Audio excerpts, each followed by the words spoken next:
going down. Hey! Limu? What are you doing on their team? Only pay for what you need at libertymutual.com. Liberty, liberty, liberty, liberty. Get in the zone, AutoZone. John always listens to his truck. So when his brakes start talking, he goes to AutoZone, where a helpful AutoZoner gets him the right parts. If John has time to put them in, he borrows a kit with Loan-A-Tool. And if he doesn't, he gets a free shop referral. No hassles, just help. Everything you need, nothing you don't. Get in the zone, AutoZone. Deposit required for Loan-A-Tool. Restrictions apply. This is the story of the one. As a maintenance tech at a university, he knows ordering from multiple suppliers takes time away from keeping their arena up and running. That's why he counts on Grainger to get everything he needs, from lighting and HVAC parts to plumbing supplies, all in one place. And with fast, dependable delivery, he's stocked and ready for the next tip-off. Call 1-800-GRAINGER, click Grainger.com, or just stop by. Grainger, for the ones who get it done. From the Accident Recovery Team Traffic Center, don't worry about me, I called ART. Traffic.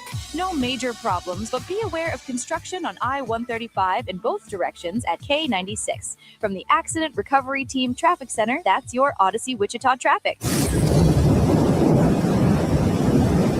Weather.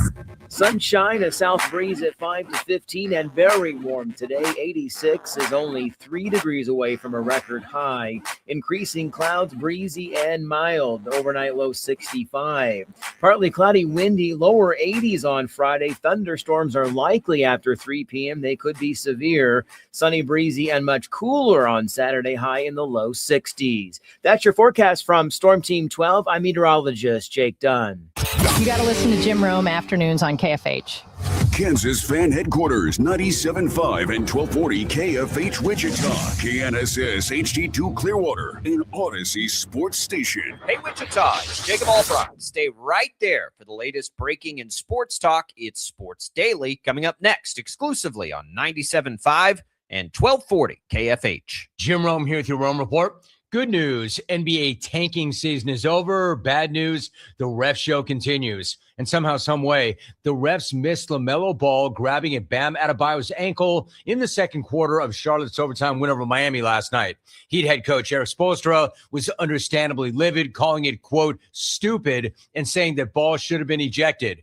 Ball, for his part, apologized after the game, adding he got hit in the head and, quote, didn't even know where I was, just playing basketball, end of quote.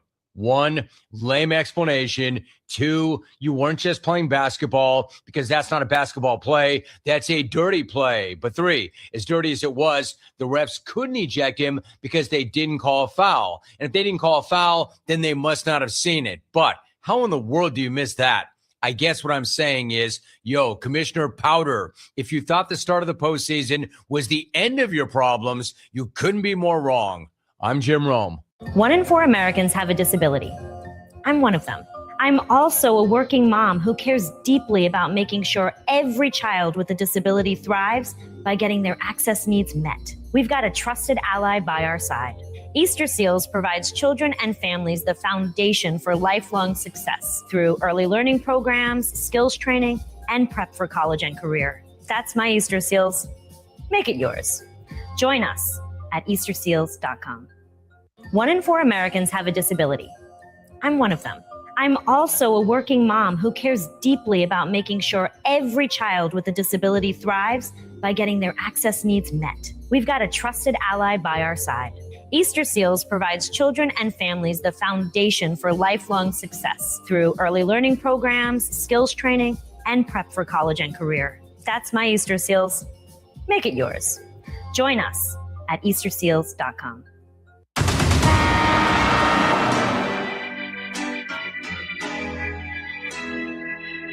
Alive! It's alive! It's alive! Now, from Wichita's most listened to sports radio, 97.5 and 1240 KFH, this is Sports Daily. It's showtime, baby! You go wacko, bananas, nuts, crazy, unbelievable! It's awesome, baby!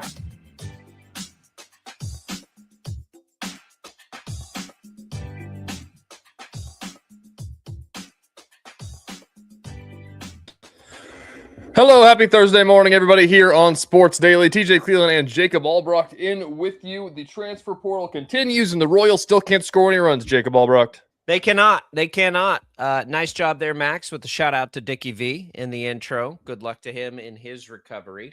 We're slamming our head against the wall here with Kansas City Royals. So we will discuss in detail and get you ready for that. Tim Fitzgerald is here. All that portal news. We'll get you ready for the NFL draft. It's all coming to you. What's on tap?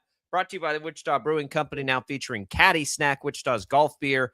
Caddy Snack Blonde Ale, refreshingly crushable, and makes the perfect pairing from the first tee to the 19th hole. No matter the score, Caddy Snack reminds you to beer the ball. Wichita Brewing Company, pizza and beer made here. We've got your KFH hotline open at 869-1240. We've got your comments available to you on our video streams, Facebook, YouTube, X. Thanks for watching us on 12 News Connected. Thanks for listening to us on the Odyssey app, where you can leave us voice messages. And by the way, speaking of the Odyssey app, you can download it and listen for your chance to win a trip to go away with Weezer. You can score a pair of tickets to see Weezer with the Shins and Silver Sun pickups on a tour stop of your choice, plus flights, a 2-night hotel stay, a signed set list, and a meet and greet with the band. All you have to do to enter is get into that free Odyssey app or Odyssey.com until Sunday and listen for an hour or more. Come back every day, and you get another chance to win a trip for two to see Weezer. Thanks to Live Nation and Crush Music. You can enter that once per day. It's a good reminder. We do podcast this show out, and you can get it right through the Odyssey app. So if you're, looking for a way to find us, if you can't catch the whole show, if you miss anything, it's easy. You just go download the show or listen to us live through the Odyssey app. And now you can win prizes when you do that. So good luck there, everybody. Glad to have you here with us on what day is it? Thursday? How are you this morning, TJ? Great. We're almost to Friday. I don't know. Are you great? Are you great? Because this baseball season's getting out of hand on us here a little bit.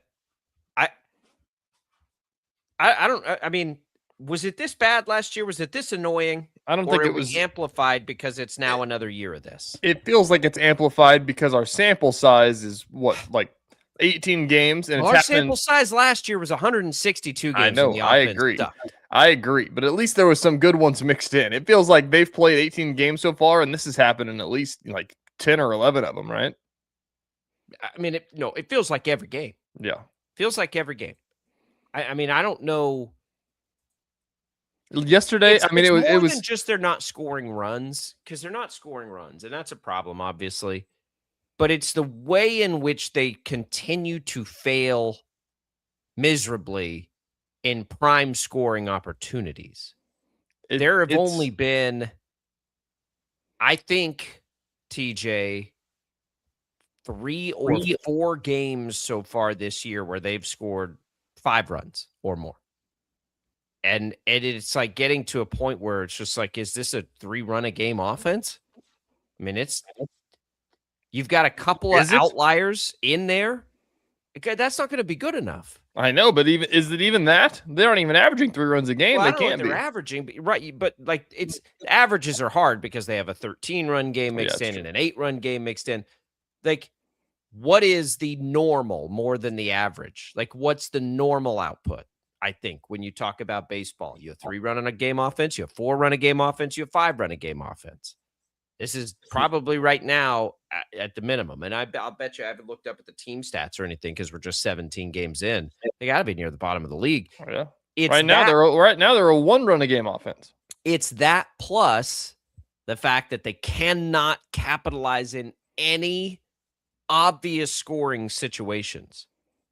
It's not even that they're not coming up with, power or whatever. It's we can't score runners from third with nobody out. We can't even be that productive here. I mean, it's bad. Jack Flaherty did not look good yesterday. He threw, by the 5th or 6th inning, he had thrown as many balls as he had thrown strikes. And the Royals could not do anything with it. It's blowing my mind.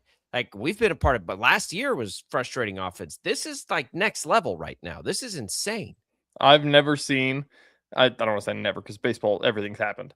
The fact that they literally lost back-to-back games in the exact same way almost the day after, like they in it or leading all the way to the bottom of the 8th, then they take a go-ahead run, then you can't get your runner in the top of the 9th. Kenley Jansen gets a save, and it's the exact same story.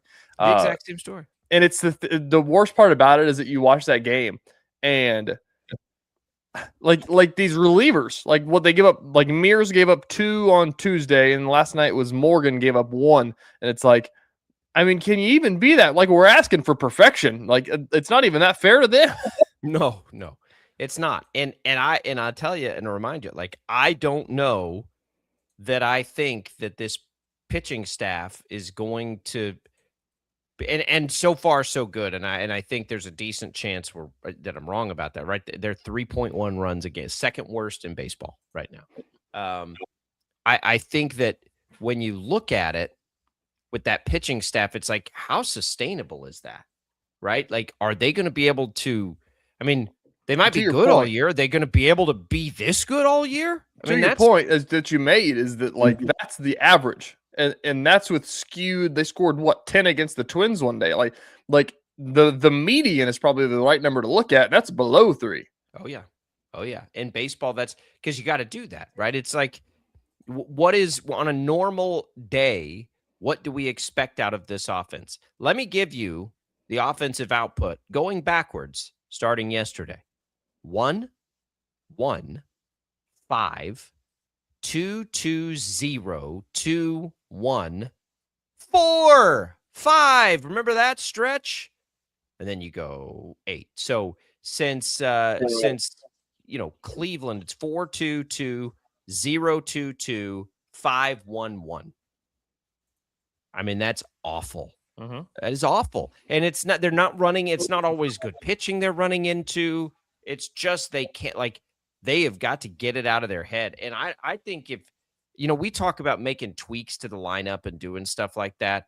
Like, at this point, just go crazy. Like, do something wild just to try to, like, get everybody's mind out of it. That's the thing I want to talk about today is that, we'll drive ourselves nuts if we just sit here and react to it like we do.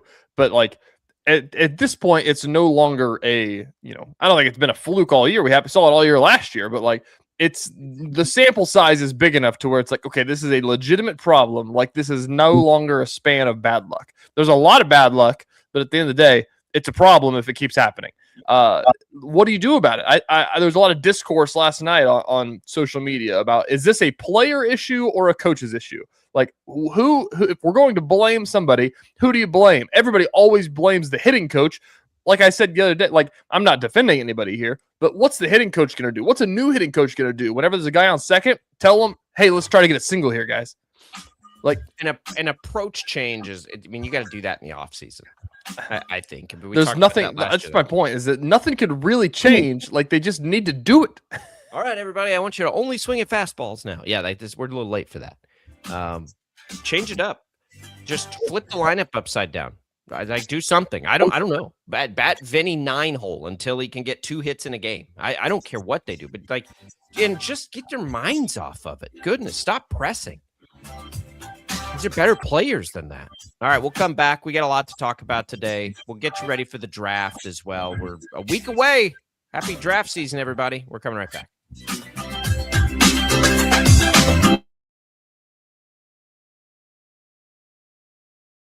Lightning, hail, tornadoes, flooding.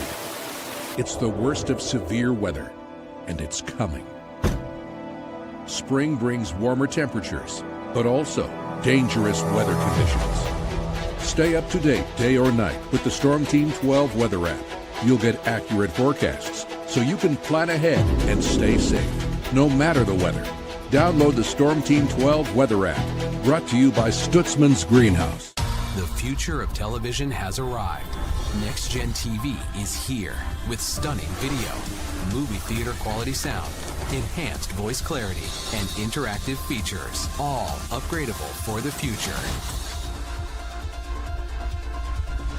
Learn more at watchnextgentv.com.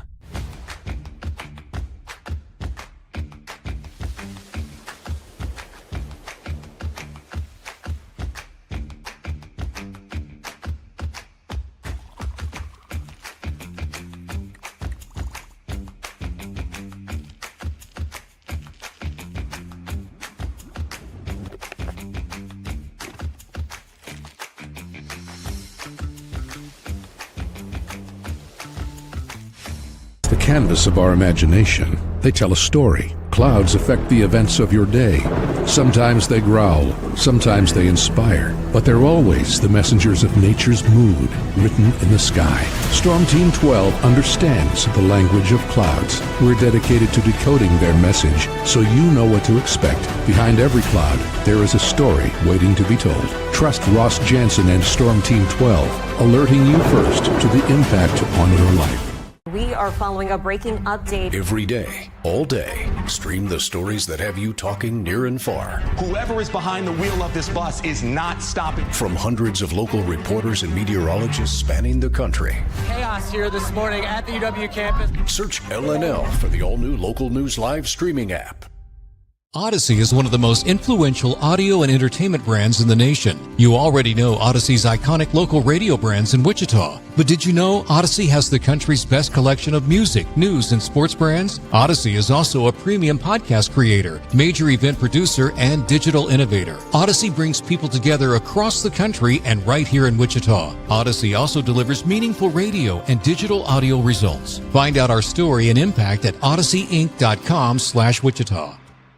Make yourself known now. 831001 in traffic pursuit. Oh my God, here. Investigate TV Plus begins with real people. We investigate stories that impact you and inspire change every day. Something is broken. Real problems. Why are they hiding it? And real solutions. My daughter was dying in front of me. What was your reaction when he said that? Investigate TV Plus, weekdays at 3:30 p.m. on KWCH. Sometimes people tell us, I don't get it, it's just tea. But let me tell you, we are so much more than just tea. With 20 plus flavors of sweet and unsweet iced tea, the possibilities are endless. Come on in and try them all for free to find your favorite or get us on the go for your busy lifestyle. And don't miss happy hour every day. So the next time someone tells you it's just tea, tell them to come by and find out why we say drink tea, be happy. Jim Rome here, lighting up your afternoons on The Jim Rome Show. Catch me starting at 2 on Wichita's #1 sports radio, Kansas Fan Headquarters, 97.5 and 1240 KFH.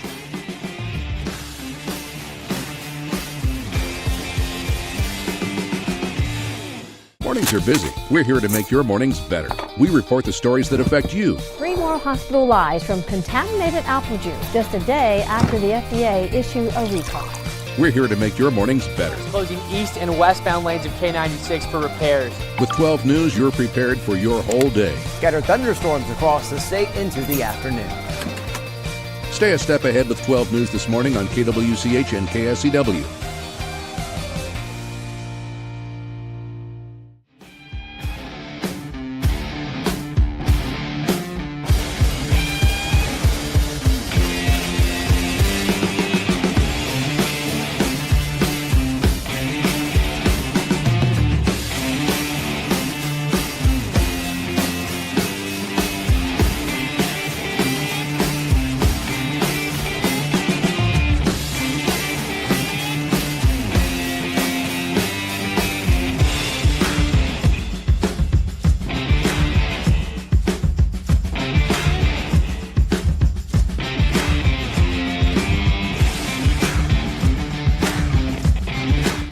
Let's do this thing.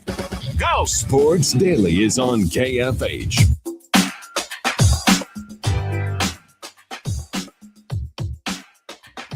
All right, welcome back in, everybody, to Sports Daily. Glad to be here with you, Jacob Albrock, TJ Cleveland, on a Thursday as we make our way through things. Royals have us frustrated. We'll get back to the Royals in just a little bit.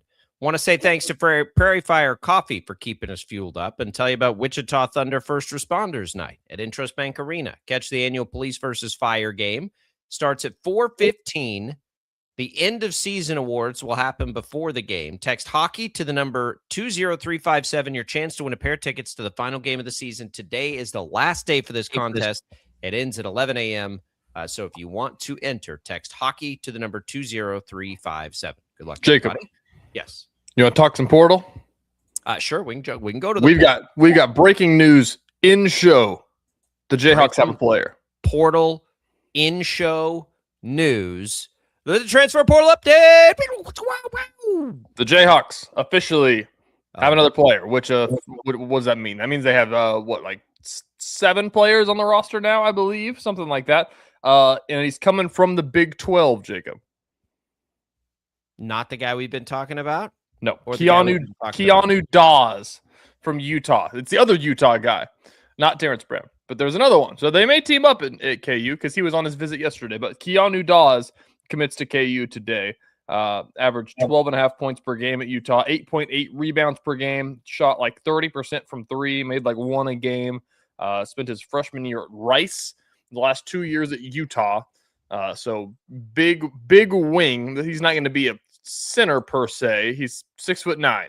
So, but it's a good wing piece. I mean, 12.5 points per game in the Big 12 is not insignificant. Yeah, how good was Utah last year? I mean, they weren't, but scoring 12, the people they played were. I mean, I'm just going to tell you, right now, if KU's looking at a couple players out of Utah as hanging their hats on, no offense to these players that might be great, it's not raising my confidence a ton. Hey, everybody, we know you're worried, but we're going to get a couple players from the worst team in the Big 12 last year. Yeah, How's that sound? I don't think these will be the stars by any means, but these are starting. Dawes is a starting caliber player for sure. They both might be great. I'm not saying it's just the optics of it is what I'm saying. Yeah, people are in panic mode right now. I don't think bringing in a couple of guys from Utah is going to steady the ship. Brown is number 43 in the portal, 4-star, and Dawes is number 48, a 4-star transfer out of the portal. Yeah, and here's the other thing that I'm being silly about. They've seen them. They know them. They know the players. They like the players. They may both be great. I don't have an issue with bringing the players in. 2 top 50 portal guys sounds great to me. It's just if it's 2 Utah guys, Kansas fans are going to look at them and be like, Utah was not good last year. And that's what will happen. But you got to start somewhere, and it's great. It's a good start. It fills a need. Everything's a need right now for Kansas. They don't have anything that's not a need right now. It's true. I don't hate it. I think it's a pretty good signing. What it does make me raise my eyebrows about, Jacob, is that this guy would play in the same slot that Tyron Stokes would play in. And he's not per se a shooter to stretch the floor with Tyron Stokes. This guy plays about the same way that Tyron Stokes, not the same way, but the same style that Tyron Stokes plays, I would have to imagine. It's a big power forward. 3 threes a game last year, so he shoots. This Stokes thing, man, I'm so over it. Again, what are you hanging your hat on? What are you hanging your hopes on? I just feel like as this process goes on, the chances increase that it's not going to work. No, Shreyas just tweeted that Dawes is committed to KU, but he will also test the NBA draft waters in the time being. Wouldn't that be the most KU 2020? Yeah, I wouldn't worry too much about that. Yeah, I think so. Wouldn't worry too much about that. You basically have to be a top 32 guy to make it worth it, or you'll make more money in college. Yep. That's where we are with that now. I mean, the second round in the NBA draft should be ripe with seniors out of eligibility, right? Because for most of these guys, you're going to be better off in college for another year to earn. Like you get the round of the NBA draft. Like there's a lot of risk in that for these guys. So I wouldn't worry too much about that. I think with KU now, it's an evaluation of, is this going to be so or not? Because you're going to spend the money either way. And where do you stand on that? Because I can't tell. Like I'm ready to pivot. I don't know. I mean, my brain says that I don't think, like, based on the reporting that we've seen, like any of these top guys, unless I'm missing anybody up here, but like I haven't seen anything about any of these top guys, top 10, Mustafa Tham from Cincinnati. There's rumors about him to KU, but I think that's flaming out from what I've seen. He's taking visits elsewhere. It doesn't have to be the top guy. It can be a collection. I know, but I'm saying like 7 of some of the top guys. But like I haven't seen, like, number 18 would be Terrence Hill, and he just visited KU. So That'd be the one that you wouldn't be, shocked about is number 18. Then after him, I mean, then you're getting down into, I mean, have you seen any of these guys anywhere? Then there's Bryson Tiller. And so, like, I don't know. I think that's my point on it, is that, like, I'm with you, is if I had to make a choice a month ago and say Stokes or top 25 portal guys, like, because you could say that may be comparable, but they're not going to get top 25 portal guys. And now they're in a spot where, you hope this isn't going to drag out longer, because the longer it goes, the worse it is for KU, I feel like. Well, I remember how fans were with Darren Peterson and load management and wondering if he wanted to be there and all of that stuff. And by all accounts, he absolutely did want to be there, was stoked about being, lack of a better term, at KU. Now we've got a kid that, does he really want to be there, or does he just want to be wherever he can make the most money? Because if fans weren't ready to handle Peterson through some injuries and wondered and questioned and, this freshman's what do you think it's going to be like with Stokes, who's telling us every day he doesn't sign? Yes, it's just all about the money. Yeah. I don't know. That there's something to be said about that, but at the end of the day, like, I want to go back. I want to go back. Let's look at the 2021-2022 Kansas Jayhawks. Okay. How many freshmen on that team were contributing a significant load? 21 to 22 is Grady Dick. The national championship team the year before. Oh, sorry. You're right. One. I mean, none. KJ Adams. Oh, you're the freshman? Okay. Yeah. KJ Adams is it. Okay. Christian Brown, junior. Dwan Harris, sophomore. Jalen Wilson was a redshirt sophomore, and so was Harris. So third-year players. Remy Martin was a senior. Oach, of course, was a senior. David McCormick was a senior. Mitch Lightfoot was a senior. If we go back the next year and look at it, now I would also there are senior-laden teams that didn't do well either. I just think there's a better chance that Bill Self has a high level of success with older players than he does dealing with these freshmen. And that is not even a knock on Peterson. Peterson had some injuries, but it just it complicates things when you're talking about that. And when you're thinking about the NBA draft, like when we watch Michigan and we see Yaxel Lindeborg, like the question is, we're not thinking about the NBA with him. We're thinking about college basketball with him. Right. And so we're just going to do this again with a guy who, by a lot of accounts, already is maybe a little, motivated differently, I guess.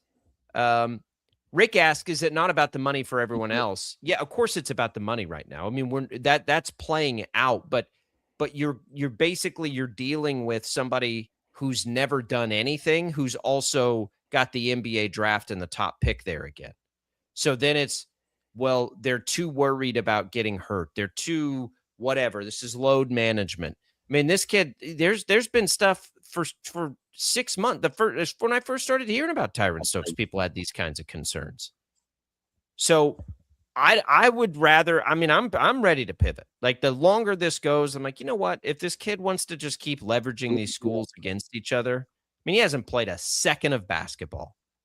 Not 1 second. And he's one of the only people we hear doing this, right? Like, we don't hear about other players at the top of these lists going on a visit and then saying, "Hey, but they're going to keep going back and forth and back and forth and back and forth." Like, if he doesn't have any interest in being at Kansas, then who cares? Darren Peterson wanted to be at Kansas. He loved being at Kansas. He talked about it. It was wide open. That's not what we're dealing with here. And it was hard enough with Peterson. I don't think it's going to go well if it's Stokes. I really don't. So let's look. Stokes is the number one player in the country. He's uncommitted. Dylan Mingo, there is another 5-star that hasn't committed. Dylan Mingo. And then after him, a freshman. Yeah, these are all high school prospects. I mean, then we get down to number 35 hasn't committed. Number 42, 49. Then you get into some down here that probably once the big guys stop recruiting so much.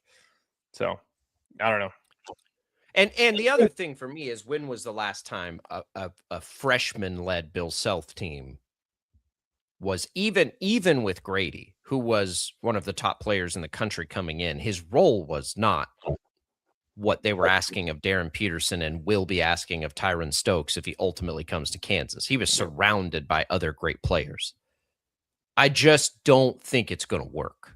And I mean, if he comes to Kansas, I hope I'm wrong. I hope he's a rock star. I hope he loves it, and I hope he leads the way and is a superstar. It'd be awesome.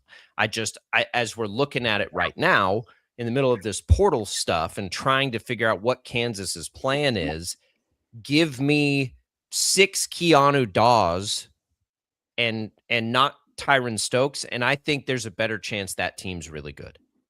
Give me 5 or 6 players of that caliber out of the portal, of that, pedigree out of the portal that are coming in with proven college track records, put them all together, let Bill Self coach them up. I think that's Kansas's best path. I think getting a couple of them with, maybe Cole Rosario and put him by a freshman who's very aware that he's the number one freshman. I don't know. That doesn't seem like a path to success. How quickly are we going to get to the first bad body language and Bill Self having to answer questions about it that everyone's like, uh-oh, like this isn't. I mean, is he going to be capable of listening to Bill Self tell him he's soft every day of the week? It's true. I don't know. That takes it takes a personality. Usually it takes a few years. It takes being an upperclassman to be capable of understanding, oh yeah, he's trying to make me better. He's not a jerk. He's trying to make me better. I don't know, man. I'm kind of over the Stokes thing. We're deep. I'm glad to see Dawes come in because I want to see 4 or 5 more of those, and just like leave Dawes for Kentucky. Leave Stokes for Kentucky. Leave Stokes for Kentucky. Yeah. I don't know. That's interesting. It just depends on what the rest of this roster is going to look like. I don't know. That's the part that I'm at now is that I think in, a perfect world and everything, if you knew this recruitment was going to go until mid-April or May, you probably would have, maybe stepped away and let somebody else fight it out. But now I think you're so deep into this thing, like you could walk away, but you've also kind of made the bed here. They could have gone after other high school recruits back then. They could have gone over. They're not. It's not too late. Terrence Hill's sitting there. Momcilovic is sitting there. Graves is sitting there. Like there's a ton of good players still in the portal. If you've got the money, that's a quick and easy conversation. Hey, it's Bill Self. You know what? We found a little extra money. You want to come play here? Yeah, coach, that sounds great. Like those are easy conversations, but the longer it goes, they get harder. Right now, it's still okay. There's a lot of good players still out there. But to be held hostage by a freshman that hadn't played a second, this is not the same as what Peterson was. Peterson, you hung your hopes on. They knew they were getting Peterson forever, and he was helping recruit other guys, right? Like Peterson, right? Am I misremembering? Peterson was a big reason Badunga wanted to come back. No. So we're talking about 2 totally different situations, and by all accounts, 2 totally different players. Stokes, where would Stokes have ranked in last year's class? Stokes, I mean, he'd probably be top 10, maybe not top 5. So there's a big difference there, though. I mean, he could be a great player. I mean, do you want to deal with it? Do you want to roll the dice on that? There's a way to do this. They've got him ranked as a 99 overall out of 100. And I believe Darren Peterson was like 100. Well, Peterson was a transcendent talent. So was DeBonsa. He for sure wouldn't have been ahead of those 2 guys. I don't know where he would have been. So based on that, he would have been, God, this class is so insane. He'd have been number 9, probably. Number 9. It didn't work with Peterson for reasons outside of anybody's control. He was hurt. But fans were not ready for that. They're not going to be ready for Stokes unless he is amazing. And he's a freshman. What if he is amazing? What if he's awesome? What if he's awesome and a great teammate? What if he's awesome and he's not? What if he's the worst body language you've ever seen, but he scores 25 points a game? Well, how many games is Kansas winning? I don't care how many points a game he scores. I mean, more than they did this year. What if Kansas is the same? Like, what are you? I guess I'm not understanding. Like, I have no doubt that if he comes to Kansas, he's going to put up good stats. Okay, what if he comes to Kansas and they fill a team around him and he's got the worst body language you've ever seen, and every time you watch it, you roll your eyes and moan and groan, and they're 4th or 5th in the Big 12. Let's say they're a 2 seed in March Madness. Oh, then I'd be fine with it. Then I'd say it was the right call and it was a success and it's been a great decision for them to bring him in. That's my point. That's my point. My point is, if he comes in, I don't know that I don't think they're going to be a 2 seed at this point, right? It's going to take more than Stokes. That's the thing too. Keanu Dawes and Cole Rosario for me to say, oh, this team's going to be great. We could be completely wasting our time here if they don't fill a roster around Stokes. Yes. Even if they get him, or if they don't, like the rest of the 7 spots they have are more important right now. And so I kind of look at it this way too. And this isn't. I know it sounds like I don't know anything about Stokes. Nothing. Never talked to him. Never met him. It's not. I'm not trying to make it like. Negative thing about a player I have no idea about or never seen or talked. That's not what I'm saying. What I'm saying is if he's holding them hostage financially, and this really has become this back and forth, and you're asking me on April 16th if I'd rather have him or let's call it Terrence Hill and Allen Graves, I'm going to take Terrence Hill and Allen Graves. Right? I'm going to take the money it looks like it's going to take to get Stokes, and I'd rather have 2 top portal guys. That's what I'm telling you today. I just don't know if those numbers are even like I have no idea, and I'm not going to pretend like I do. I mean, if his number is where, like, if Badunga was up at 5 or 6, and we're talking like Stokes is more than that, then I'm telling you, I would rather go get 2 or I'd rather if his number is 8 million, that's ridiculous. Then 9 million, go give me 3 million players, and I'll take that all day long right now. That's what I'm saying. I think that gives KU a better chance to win. He's got to sign somewhere at some point. And if KU does spend that much, they're not going to have as much to go get other guys, I don't think. At least not based on the years we've seen in the past. They're not a $20 million roster like some of these schools are. They haven't done that. We'll come back. We can continue that conversation. Your thoughts on it. It's Sports Daily on a Thursday.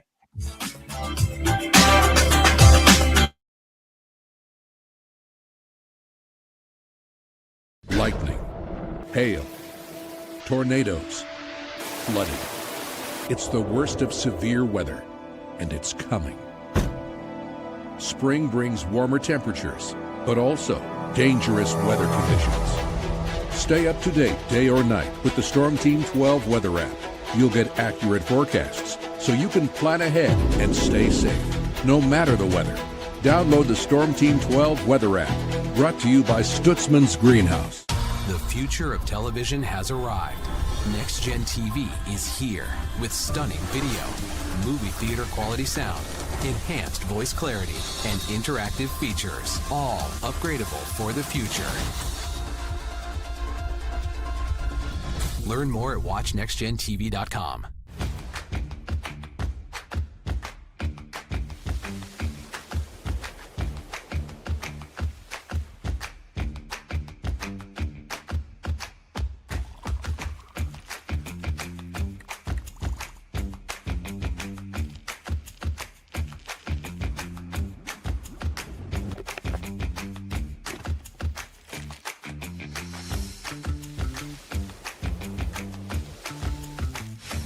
The canvas of our imagination. They tell a story. Clouds affect the events of your day. Sometimes they growl, sometimes they inspire, but they're always the messengers of nature's mood written in the sky. Storm Team 12 understands the language of clouds. We're dedicated to decoding their message so you know what to expect. Behind every cloud, there is a story waiting to be told. Trust Ross Jansen and Storm Team 12, alerting you first to the impact on your life.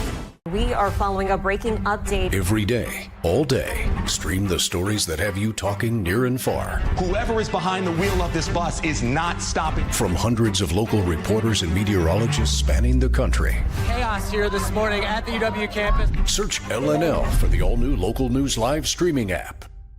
Odyssey is one of the most influential audio and entertainment brands in the nation. You already know Odyssey's iconic local radio brands in Wichita. But did you know Odyssey has the country's best collection of music, news, and sports brands? Odyssey is also a premium podcast creator, major event producer, and digital innovator. Odyssey brings people together across the country and right here in Wichita. Odyssey also delivers meaningful radio and digital audio results. Find out our story and impact at odysseyinc.com/Wichita. Make yourself known now. 8310 in traffic pursuit. Oh my God, here. Investigate TV Plus begins with real people. We investigate stories that impact you. And inspire change every day. Something is broken. Real problems. Why are they hiding it? And real solutions. My daughter was dying in front of me. What was your reaction when he said that? Investigate TV Plus, weekdays at 3:30 p.m. on KWCH. Sometimes people tell us, I don't get it, it's just tea. But let me tell you, we are so much more than just tea. With 20 plus flavors of sweet and unsweet iced tea, the possibilities are endless. Come on in and try them all for free to find your favorite or get us on the go for your busy lifestyle. And don't miss happy hour every day. So the next time someone tells you it's just tea, tell them to come by and find out why we say drink tea, be happy. Jim Rome here, lighting up your afternoons on The Jim Rome Show. Catch me starting at 2 on Wichita's #1 sports radio, Kansas Fan Headquarters, 97.5 and 1240 KFH.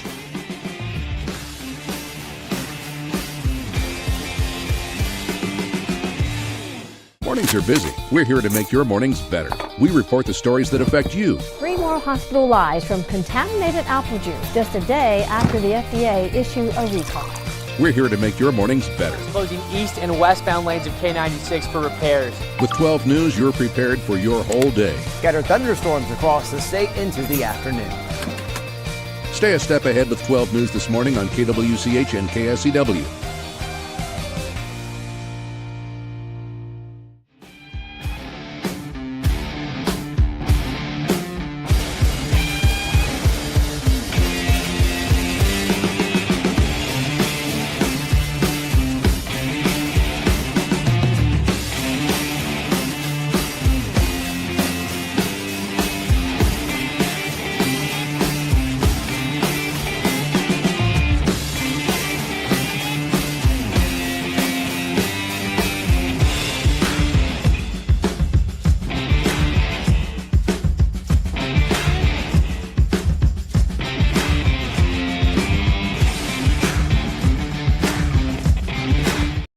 Get busy. This is Sports Daily on KFH.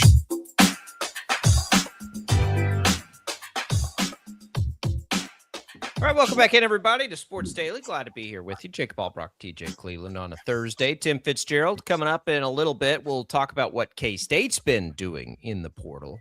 Nothing as high profile as what we'll be talking about with KU, but we knew that was coming. We suspected, I should say, that was coming. So we'll have that with Fitz a little bit later on. Glad to be here with you. I'm talking about Longhofer Lawn and Tree Care, celebrating 60 years in Wichita, providing expert lawn care for a healthy lawn, tree and shrub care, bed weed control since 1966. Longhofer Lawn and Tree Care. Did you get your green thumb yet, TJ? It's not looking good. It's not looking good. Getting my sprinklers turned on today. I got to plant a bunch of grass seed. I might go after the show and get a whole bunch of topsoil, trying to decide, how much topsoil do I need? And I need it bad. Like I'm at the point where it's like, I've just stared at it and it looks like a cow pasture right now in my backyard and it drives me bonkers. But like, I just don't, I just need a full day. Like I don't have the mental capacity to try to tackle that. Are you talking like your whole backyard needs it? Like, what do you mean? Needs what? The topsoil, like the grass seed? No. Oh, grass seed, yes. I mean, there's like dead spots all over my yard. But not like, you're not talking about like all, at that point, I'm just like, you just get some sod. Like, if you need a whole new backyard, just get some sod. No, I can seed it. It'll come back, especially now that the weather's nicer too. It'll be on its way back. We just need to let it grow. I got this challenge though of tomorrow's my day to do this, but we're supposed to get these storms coming in. And I can't tell you how many times I've planted grass seed only to be washed away in a Kansas spring. It's true. And so I'm like, when is the right time? I need some tops. I got some unlevel spots. I need to get that going. We're gonna have a nice look at. I didn't get to do all this stuff last year because we didn't have the house yet. So yeah, I'm looking at topsoil bags during the break right now, trying to decide: do I go just all topsoil? Do I go a little dirt underneath the topsoil? I've got how much do you get? I never get enough, whether it's mulch or whatever it is. I always undersell it. But welcome to the party. You get a full season. We're always super motivated in the spring. And then it gets to be like July and hot. You're like, to hell with this. It's so hot. I don't want to do anything right now. You got to go mow at like 5 in the morning because it's not so hot. Yeah. Welcome to the spring, everybody. Happy spring season to all the green thumbers out there. You get your mulch laid down? Do you have any mulch spots at the house? I don't. No mulch. Also terrified to mulch anything with the dog that's curious right now. So we're gonna around in there. You're lucky man. Mulch between the 2 stores and the house. I could never see a bag of mulch again in my life, and I'd be a happy man. So much mulch, and it's never enough. Did 80 bags. I went and did last weekend at one of the stores. Not even close to enough. And I'm just like, I'm dead. My back is shot. All right, let's dig in. Let's go NFL draft, TJ. We'll just keep kind of browsing on this, catching the buzz, checking the mocks as we get closer to next week. It's really strange to me how different people feel about so many of the players near the top of this draft. I think because like it's a less sexy draft because there's like no quarterback talk at all, right? It's Mendoza, and maybe you can grasp for straws and say Ty Simpson's got a chance to pass him. Like this isn't that class. And usually when that happens in the draft, they're very forgettable drafts. It's not because there's not good players. It's just because we love NFL quarterbacks. So that's probably a part of it. But, man, there's like no consensus anywhere. It's Mendoza 1. I think most people think Reese is going to go 2. And then it is all over the place after that. And I think like that should make this fun, right? Like the total unknown of the first night of the draft. The other thing it makes me wonder about and think about a lot is, could this be a year where we just get a boatload of trades up in that top area of the draft? Because so many teams or so many evaluators out there, at least that we see publicly, are so undecided on how to stack these guys up. Is this a year if you're a team to go take some swings one way or the other? Also, with that, there's been a lot of talk going into it that it's not the most talented draft we've had.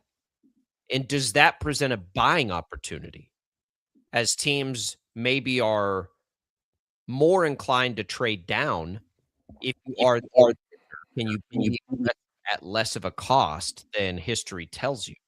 Like if you're the Chiefs, and this is where I'm going with this. If you're the Chiefs, if the narrative right now, if the teams believe what a lot of the narrative is out there among analysts that this is not quite as talented a class at the top as some others, and you're the Chiefs and you're already at 9, let's say you just love a player that you could get. Let's say it's David Bailey, for example. Let's say it's Bailey. And you've got an opportunity to move from 9 to wherever, 6, whatever, and get him. Is this year to do that? Is the cost less? Because teams are just like, yeah, whatever. I don't really want to pick here. That makes what the Chiefs are going to do next week. Like, I have no idea what they're going to do. No. They could do anything but take quarterback or running back. Literally anything. Everything else is on the table. Every possibility, every trade, all of it. And you could, and whatever it is, if we're watching it and you like the play, you'd be like, oh, yeah, I get that. I can see it. Yeah. David Bailey, by the way, I'm looking at Mel Kiper's latest mock. Where do you think he has one David? Out yesterday. You know where David Bailey's going? I looked at Kiper's, but only at 9. I didn't look at his whole. How about David Bailey at number 2 to the Jets? Oh, he doesn't have Reese there? Mm-mm. Okay. Well, that's where this thing started. Right? Bailey, for when you go right back to the end of the season, and Bailey was 2 all along. But now Reese feels like he's taken over that spot. Jeremiah Love will be interesting. He's kind of like a quarterback, right? He'd go to Tennessee, which makes the most sense. I'm not convinced Arizona wouldn't have interest. And then where are the Commanders? 7? He ain't lasting past the Commanders at 7, is he? No. So he's maybe we could think of him like a quarterback a little bit. Bailey at 2. That's interesting. That's interesting. And then Bain goes at 8. I like Bailey more. I'm biased because I watched him more. I agree. So I mean, either one of those guys for the Chiefs. Would you be willing? Let me ask you this. Would you be willing to trade 29 to move up and get either one of those guys if you're the Chiefs? Bailey or Reese? Man, I don't know. Move up to what would you feel like you had to do? Whatever it is, like if they're in a position to do it and the cost was 29. Well, 9 and 29. I don't know. I mean, I don't think so. I think that they're more in a depth need than a star need, right? I think I'd be okay with it. I think if you're sitting there and Bailey is available wherever it is, it doesn't really matter where it is, but you're like, you know what? Let's call this team. Let's call the Cardinals at 3 and say, hey, we'll give you 9 and 29. That's it though. That's it. 9 and 29 only. And go get that guy. I don't know. I think I'd be okay with it because they got a lot of picks this year. They have a how many did they get for McDuffie? Did they get they added the one in the second this year? Is that right? Yeah. Then the third, and then another one next year. Yeah. So if they did that, they'd still have 2, 3, 4, 3 in the 5th and a 6th. I'd be okay with that. I'd be all right with that. I don't know. Pick in the second round is a high pick. I mean, it's picked. What would that be? 32 plus. They pick 40 overall. Yeah, something like that. That's a good point. I don't know. I mean, my mind says that I would probably rather have. I mean, who do they have? Jordan, Tyson, and cornerback at 29 is what they have, and then they go outside linebacker. Well, I mean, we can just use Mel Kiper's mock. That's what I'm saying right now. They've got what I mean is would you rather have David Bailey or Jordan, Tyson, and Colton Hood? Who's the corner they have at 29? Colton Hood. Who I'll be honest, never heard of Colton Hood. Which would you rather have? I mean, they need cornerback depth. They do. Corner out of Tennessee. I don't know. And then they take an outside linebacker, Mason Thomas, out of Oklahoma. In the second, I will say, where does Kiper have Jacob Rodriguez going?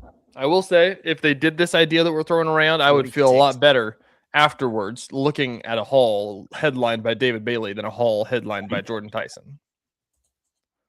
But the haul will be better if it's Jordan Tyson. That's the thing. Oh, the haul will be more, not better necessarily. Yeah.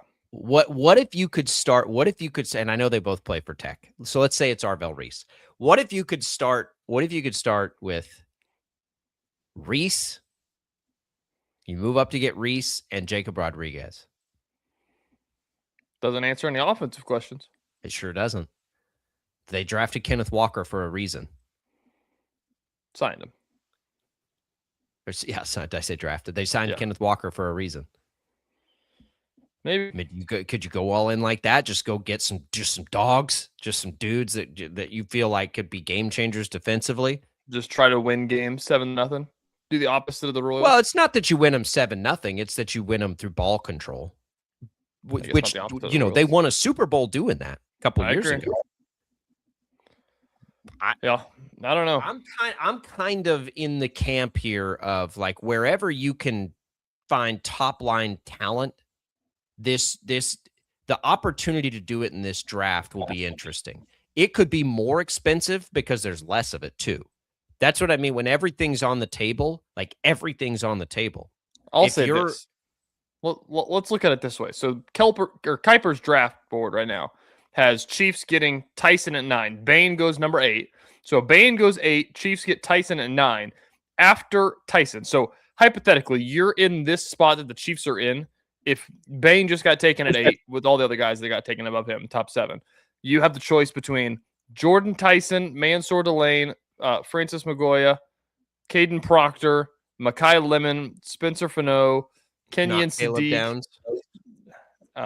No, he went top 7, I believe. Okay. Yeah. He went with number 5. Yeah. So like looking at that, like the only one that I feel like I would like there is Tyson. So what if it's a world, I guess if Tyson got picked before that top 7, somebody good would fall to you. But like it feels like Tyson is a clear-cut end of the top 9 for me. Is that fair? Well, yeah, I do too. So we got to remember, like for us, we got to take Mendoza and we've got to take Love out of the equation, right? But we know those guys are getting picked before the Chiefs. Yeah. What if Jeremiah Love's sitting there, by the way? Have you thought about that possibility? Trade it. Or do you just take him? Have you thought about that? Like, what if Love fell? And you're sitting there and you're the Chiefs and you're like, what? Like, do we just take him? Because he's awesome? That'd be weird. You can't. Can you play any wide receiver, Jeremiah Love? We're going to talk about this more in the second hour. I want to spend more time with this, with what you just brought up, because I think it's probably the right way to look at it. Do you love 7 players? Do you love the 7, or do you trade down? Because if you don't love the 7, you're taking a risk that somebody else has to move in to get it. We'll talk about it. We got headlines I missed and Tim Fitzgerald in the next hour as well. Stick around. We got more Sports Daily. Come right up.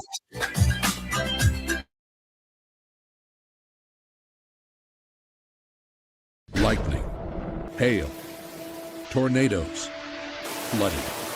It's the worst of severe weather, and it's coming.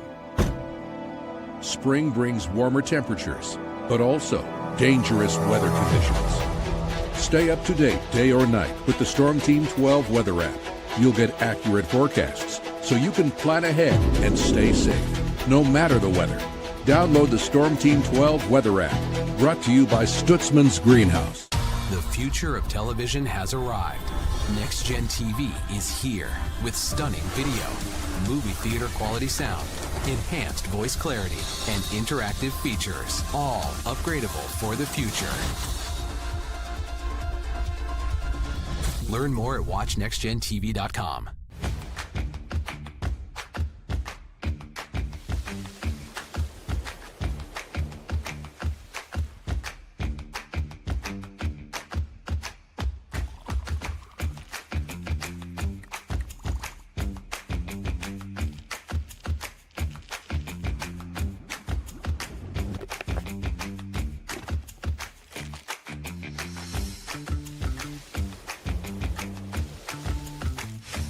Canvas of our imagination. They tell a story. Clouds affect the events of your day. Sometimes they growl, sometimes they inspire, but they're always the messengers of nature's mood, written in the sky. Storm Team 12 understands the language of clouds. We're dedicated to decoding their message so you know what to expect. Behind every cloud, there is a story waiting to be told. Trust Ross Jansen and Storm Team 12, alerting you first to the impact on your life. We are following a breaking update. Every day, all day, stream the stories that have you talking near and far. Whoever is behind the wheel of this bus is not stopping. From hundreds of local reporters and meteorologists spanning the country. Chaos here this morning at the UW campus. Search LNL for the all-new Local News Live streaming app. Odyssey is one of the most influential audio and entertainment brands in the nation. You already know Odyssey's iconic local radio brands in Wichita. But did you know Odyssey has the country's best collection of music, news, and sports brands? Odyssey is also a premium podcast creator, major event producer, and digital innovator. Odyssey brings people together across the country and right here in Wichita. Odyssey also delivers meaningful radio and digital audio results. Find out our story and impact at odysseyinc.com/Wichita. Make yourself known now. 8310 in traffic pursuit. Oh my God, here. Investigate TV Plus begins with real people. We investigate stories that impact you and inspire change every day. Something is broken. Real problems. Why are they hiding it? And real solutions. My daughter was dying in front of me. What was your reaction when he said that? Investigate TV Plus, weekdays at 3:30 p.m. on KWCH. Sometimes people tell us, I don't get it, it's just tea. But let me tell you, we are so much more than just tea. With 20 plus flavors of sweet and unsweet iced tea, the possibilities are endless. Come on in and try them all for free to find your favorite or get us on the go for your busy lifestyle. And don't miss happy hour every day. So the next time someone tells you it's just tea, tell them to come by and find out why we say, drink tea, be happy. Jim Rome here, lighting up your afternoons on The Jim Rome Show. Catch me starting at 2 on Wichita's #1 sports radio, Kansas Fan Headquarters, 97.5 and 1240 KFH.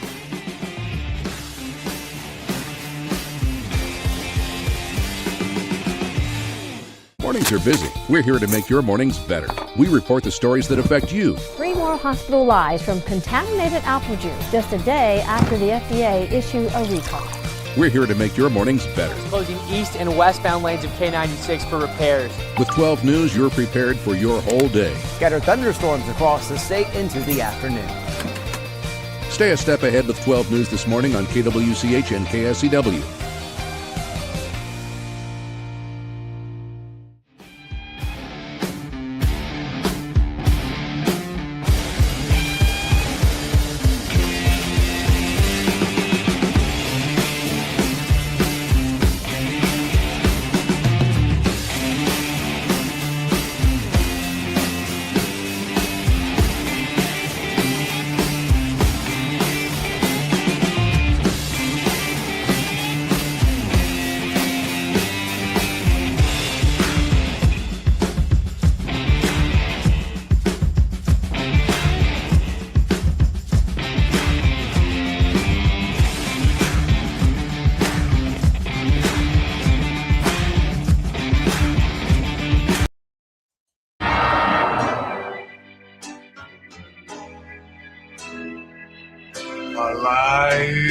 It's alive! It's alive!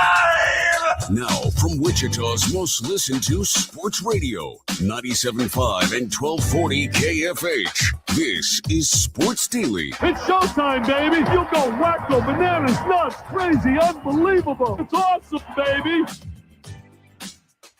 There he is again, Dickie V. Good luck in the fight there. Max is bringing it on a Thursday. He's got your KFH hotline at 869-1240. We've got your video comments coming in Facebook, YouTube, X. We appreciate those. We'll get more into those as we get back into the NFL draft. Tim Fitzgerald later this hour. It is all What's on Tap, brought to you by the Wichita Brewing Company, which features live music this Sunday. Details at wichitabrew.com. Send off your Sunday with live tunes, tasty treats, and good times at WBC Delano, your spot for spring Sundays. Visit wichitabrew.com for more info. Wichita Brewing Company, where groups gather. Welcome back into Sports Daily. Jacob Albrock, TJ Cleveland with you. We have talked a little bit about KU. They added a player. Keanu Dawes is signing, right? We're official on that to Kansas, and they've got a couple other guys coming in. We had a Stokes discussion. You can go back on the Odyssey app and listen to that. But TJ, there's headlines outside of the Royals and their woes, outside of KU and the portal, which has people worried. What else is going on in the sports world? Here's some headlines I missed. All right, Sports Daily fans, let's take you to the sports headlines Jacob probably didn't see. Jacob, there's not much. I don't got much for you. I apologize. There's usually they just flood coming to me, but I've been missing them. They haven't been coming in as frequent as they have. This is a headline that I know you've seen because I told you yesterday at the office, is that the age-based eligibility did not get talked about. So that is, not happening, but it's just not happening right now. It sounds like they're going to get more feedback on it, and they will discuss further later. Must have been listening to Sports Daily yesterday. Maybe this was the feedback they needed. They said, well, these two guys are split on it. How are we going to make a decision? Yeah. In the same breath, though, in that cabinet meeting, if I can find this. Let me double check so I say this right to you. Foreign tours for college basketball programs are back. They never went away. They have eliminated the 1 in 4 year foreign tour restriction. So what that means is, like the Shockers went to Greece 2 years ago, I believe. You can only do that once every 4 years. Instead of once every 2? Once every year. And so now there is no more restriction. So programs can now travel. Oh, I get what you're saying. Now they're okay. I got it. So it used to be the rule is that you could only do it once every 4 years, and you couldn't do this every year. Now they can travel overseas annually, effective immediately. So that is causing some discourse on that. Obviously there's pros and cons to it. Pros is you get to, you can go play some basketball and wherever the heck you can play basketball, and that's pretty cool. But now, some people are saying, well, in a world where everything is more expensive for these programs to have to pay these players, like, why are we removing the guardrails of this? Which you could, whatever, spend your money how you want to spend. You don't have to go do this, but like now it may be a step back. It's like, hey, if you come to Auburn, we're gonna go travel to Aruba every, something like that, and so. That could be something that can be used as a recruiting tool now. And now for schools that can't afford to pay their players and their coaches and go overseas every year, that's something else you have to worry about. I think they're fun trips. Do you think yeah, I guess a smart school would use it in recruiting, wouldn't they?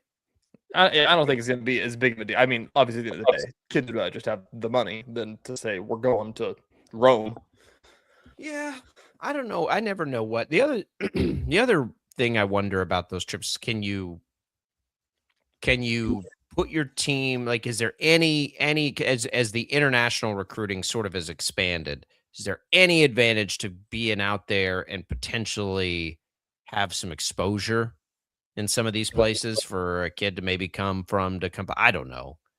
It's fine. Go travel, do your thing. There's a lot of jokes about Brad Underwood. So we're going back home, boys. All the European guys they brought in. Where are they all from? Eastern Europe. Yeah, something like that. So somebody said that for Brad Underwood, these are going to be recruiting trips. He's going to go out there and go find his guys. Could you use them that way? Yeah, we will. I think you probably could. Man, that's all I got. I don't have anything else. Okay. All right, that's it. Those are the headlines. That's moderately interesting on the international travel thing. The real headline there is the age thing. The more I think about it, I just it feels like such an unnecessary and silly thing to do. It's just not I think I've said this before. Why go through all the trouble of something that only is an issue or a perceived issue with 2% of players, 1% of players? I don't think that. I think it's more than How that. many players are over the age of 24? 24, but that's not the question. The question, I guess would be over the age of 23, I guess, if it's 5 years now. So that's and I bet the amount of players over 23 is a bigger number than you think. And I would say this is an attempt to, and honestly, I don't know at the national level, but since Paul Mills has gotten to Wichita State, we've seen waiver appeals. 10 times at least? I think we've had double-digit times. Bijan, Mate Bosniak, Colby Rogers had a waiver process. And obviously, and here's the other thing: is it skews so heavily? Is this is just a Division I thing they're talking about, right? Yeah, I think so. That gets weird, especially with Division II guys transfer D1 all the time now. Yeah. I can't. The problem for me is you need so many waivers because you have to take into consideration service time, religion. Yeah. You have to, in my opinion, you have to take into consideration injury. But I think this is the thing. And you have to take into consideration real life hardship that takes a player away from being able to compete. I agree. I think that all that this is trying to do, in my mind, is that right now, the way that the system works says you get 4 years of eligibility, and that's all that it says. And we have guys like Emmanuel Okorafor who, technically didn't play in enough games to not qualify for a red shirt. So he should be able to get a medical red shirt, but those games came in January. They didn't come in November. And so what does that mean? Because he was like, that's what I think that this is. I think there's too much gray area.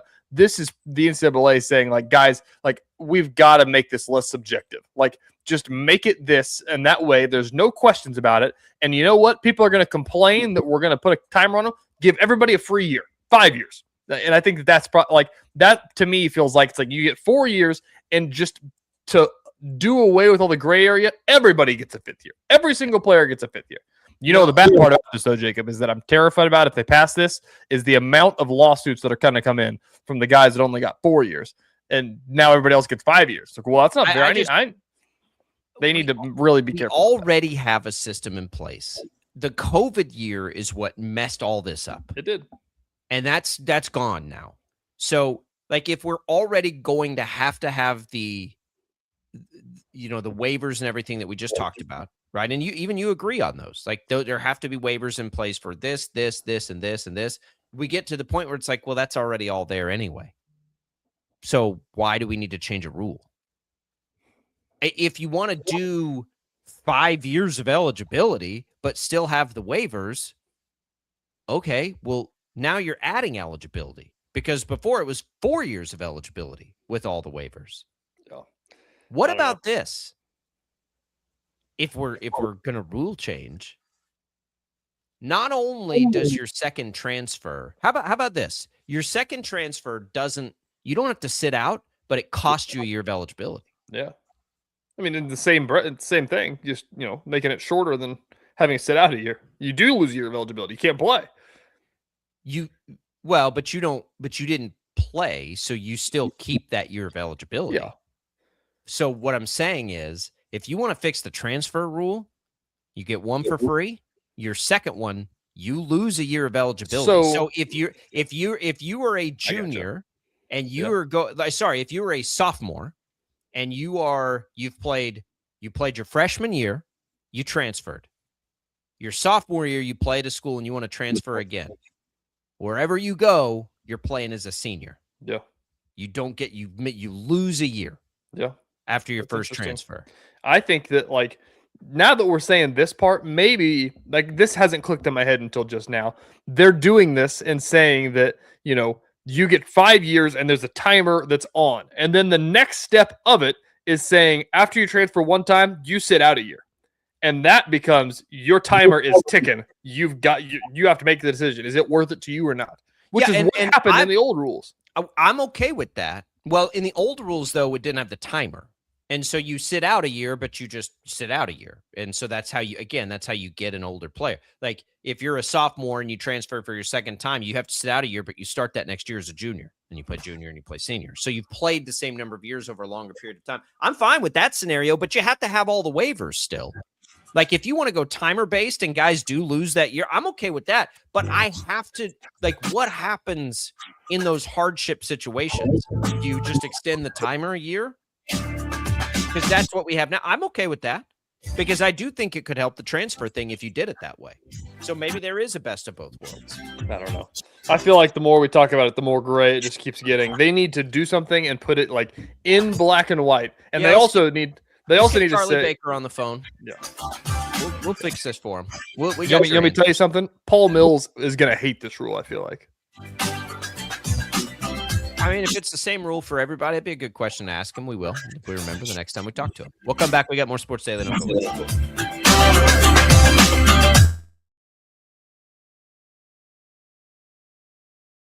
Lightning, hail, tornadoes, flooding.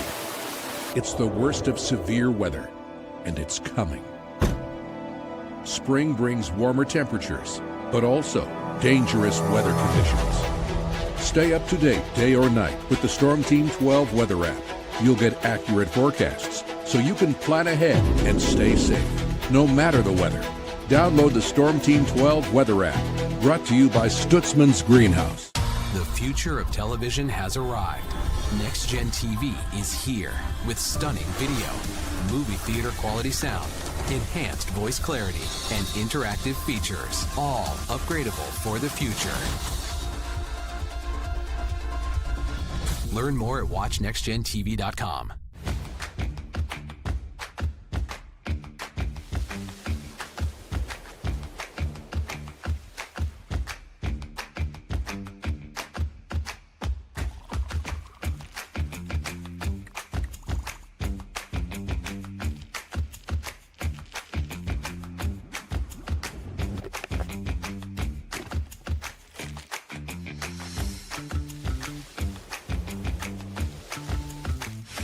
The canvas of our imagination. They tell a story. Clouds affect the events of your day. Sometimes they growl, sometimes they inspire, but they're always the messengers of nature's mood, written in the sky. Storm Team 12 understands the language of clouds. We're dedicated to decoding their message so you know what to expect. Behind every cloud, there is a story waiting to be told. Trust Ross Jansen and Storm Team 12, alerting you first to the impact on your life. We are following a breaking update. Every day, all day, stream the stories that have you talking near and far. Whoever is behind the wheel of this bus is not stopping. From hundreds of local reporters and meteorologists spanning the country. Chaos here this morning at the UW campus. Search LNL for the all-new Local News Live streaming app. Odyssey is one of the most influential audio and entertainment brands in the nation. You already know Odyssey's iconic local radio brands in Wichita. But did you know Odyssey has the country's best collection of music, news, and sports brands? Odyssey is also a premium podcast creator, major event producer, and digital innovator. Odyssey brings people together across the country and right here in Wichita. Odyssey also delivers meaningful radio and digital audio results. Find out our story and impact at odysseyinc.com/Wichita. Make yourself known now. 831001 in traffic pursuit. Oh my God, here. Investigate TV Plus begins with real people. We investigate stories that impact you. And inspire change every day. Something is broken. Real problems. Why are they hiding it? And real solutions. My daughter was dying in front of me. What was your reaction when he said that? Investigate TV Plus, weekdays at 3:30 p.m. on KWCH. Sometimes people tell us, I don't get it, it's just tea. But let me tell you, we are so much more than just tea. With 20 plus flavors of sweet and unsweet iced tea, the possibilities are endless. Come on in and try them all for free to find your favorite or get us on the go for your busy lifestyle. And don't miss happy hour every day. So the next time someone tells you it's just tea, tell them to come by and find out why we say, drink tea, be happy. Jim Rome here, lighting up your afternoons on The Jim Rome Show. Catch me starting at 2 on Wichita's #1 sports radio, Kansas fan headquarters, 97.5 and 1240 KFH.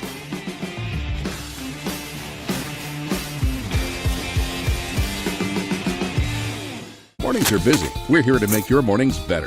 We report the stories that affect you. 3 more hospital lies from contaminated apple juice just a day after the FDA issued a recall.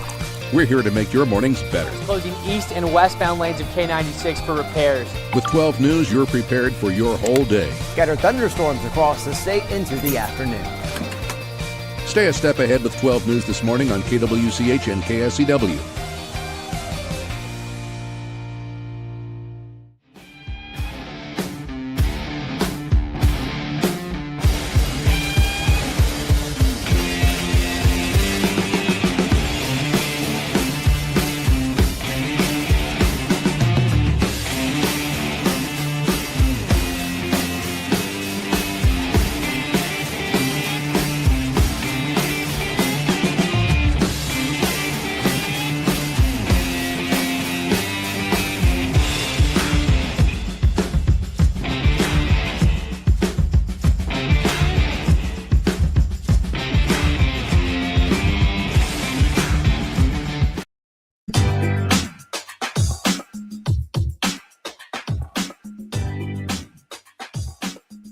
All right. Welcome back in, everybody. It is Sports Daily. Jacob Albrock, TJ Cleveland here with you. Glad to be here with you. Thanks to Crestview Country Club for being a great supporter of the program. Golf's great right now out at Crestview. They just punched the greens up. I was just talking to another member. Man, that course is going to look so good by the time the summer gets here. Like, we're close right now, and they have done such a good job. South course especially. The North course has always been beautiful. That South course versus what it looked like 2-3 years ago, man, it looks good. 36 great holes of golf out there. Lots of great simulators. The pool's going to open soon. Great family spot. Give Crestview a call. Tell them we sent you here at Sports Daily. All right, TJ, let's go back to the NFL draft here. So we brought up an interesting way to look at this, and we'll just use Mel Kiper's. He's the godfather of the analyst and all this. We'll just use his latest mock. When you look at where the Chiefs are at 9, I would tell you that I think anything's on the table. Kiper mocks Jordan Tyson. Now, I really like Jordan Tyson. Again, kind of like David Bailey, I am absolutely and fully willing to admit that I tend to have biases toward Big 12 players because we see them play more. So, trying to compare Jordan Tyson to Mekhi Lemon is a hard thing for me to do, right? We saw so much more of Jordan. I love Jordan Tyson. He's awesome. He's injury prone, as Rick points out. He's an injury prone player. I get it. And that's a lot of risk to take at 9. Is he included? You tell me if this player is a player that you would say, yeah, I'd be fine if they take him. David Bailey. Yes or no? Oh, TJ's microphone is busted. He says yes. Okay, so I'm going to give you the names while I fixes that. Arvell Reese, Jeremiah Love won't be in the mix. It doesn't really matter, but we're counting him as a player that's going to move it down. So will Fernando Mendoza. Caleb Downs. Sonny Styles is an interesting one we haven't talked about at all for the Chiefs that we can get into. Carnell Tate, we've established we would be perfectly happy with the Chiefs getting. So TJ, Sonny Styles would be probably the one I'm not sure about how you feel. He's a lot of potential, not a lot of as much as the others, but I'd be fine with it. He's a top 5 talent. Yeah, he's a linebacker. Is he an edge rusher? Like, is he the level of pass rusher we're talking about? He's a good player. I think I'd be fringe. I'll tell you, I'd be fringier on Styles. He's the bottom of the top 5. And Ruben Bain, I would say, yes. I'm not gonna be I loved his attitude. I loved his, but I'm a little concerned. Not that he's not going to be great, because he definitely could be, but he feels like a rung under these other guys to me. So to me, it's Styles and Bain. I would say Tyson. I'd still say a yes on Tyson. So for me, it gets to, I believe that makes, I'd be happy with 7 guys there. I would be okay. I'm not going to say I'd be happy, but I would be okay with Delane, the corner out of LSU. So hold on. Let's answer this question before you keep going. If number 8 picks a flyer, I don't know, and you're at 9 and you have Ruben Bain or Jordan Tyson in front of you, I think I'd take Tyson. Yeah, I don't think I would. I think I'd take Tyson. They both have risk. I think Tyson is my consolation prize because my top 8 aren't there. I think Bain is probably my consolation prize, and at that point, I think I might rather just take Delane. It feels to me like the measurables on a pass rusher matter as much as any other position. And I know that's where, like, the short arms or whatever these things, and usually I laugh at that stuff. But if there's a position that has a prototype, it feels like it's an edge rusher right now in the NFL. And as I think about all the great ones across the league right now, they're all really long and bendy, right? So if Bain is more compact, I'm just like, man, I don't know. It's a dumb thing for an amateur person to, like, try to scout a player, which, at this point in my life, I do not dig into this stuff like I used to. Like, I am fully willing to. I think at that point, though, Like, that's where a trade really comes into play for me. My hope in this draft is that players like Tate, Bailey, Downs, Reese won't fall that far. But, I hope a group of one of those guys perhaps slips down, or the Chiefs have some opportunity to get one of them, even if it's moving. Like, if Caleb Downs ends up getting there, and the Chiefs don't even really need a safety that bad, You have to take him. I'm totally good with taking Caleb Downs. Yeah. As I'm saying, like, I think that literally anybody in that top 9, but top 7, even if you want to take out Tyson and Bain, I feel like if any of those guys get to 9, just automatically take them. Like, don't even think about it. Just automatically, if they're there, you take Sonny Styles. I don't care. Sure, but they would. Sounds But great. you're saying 7, and if you include Love and Mendoza, then one of them is going to be there.